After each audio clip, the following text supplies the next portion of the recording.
আল্লাহর নবী যাকাতুল ফিতরা ফরজ করেছেন 1 সা খেজুর, 1 সা জব, ছোট বড় পুরুষ নারী দাস দাসী স্বাধীন সবার উপরে।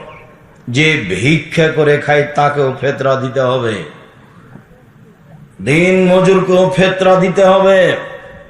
যে ভিক্ষা করে খায় তাকে আগে ভিক্ষা করে রেডি করতে হবে ফিতরা, নইলে গ্রামবাসী তার ফিতরাটা দিয়ে দিবে। পাল্টা ফকিরকে দেওয়ার সময় বেশি করে দিতে হবে, সবাকে দিতে হবে ফিতরা।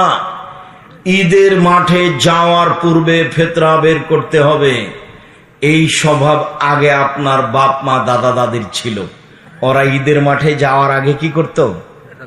ফিতরা বের করে ঈদের মাঠে যেত। এটাই সুন্নাত, এটাই মূল কথা। যে ঈদের দিন প্রথম কি কাজ? ফিতরা বের করা। আব্দুর রাজ্জাক সাহেব, আমরা তো 15 রমজান থেকে ফিতরা বের করি, ওই জন্যই তো কথা। আজকে অতিরিক্ত 29 বা 30 রমজানে ফিতরা বের করা যায় আব্দুল্লাহ ইবনে উমরের বর্ণনায়। ঈদের দিনের 1 নাম্বার কাজ সকালে উঠে ফিতরা বের করতে হবে। আরেকটা হাদিস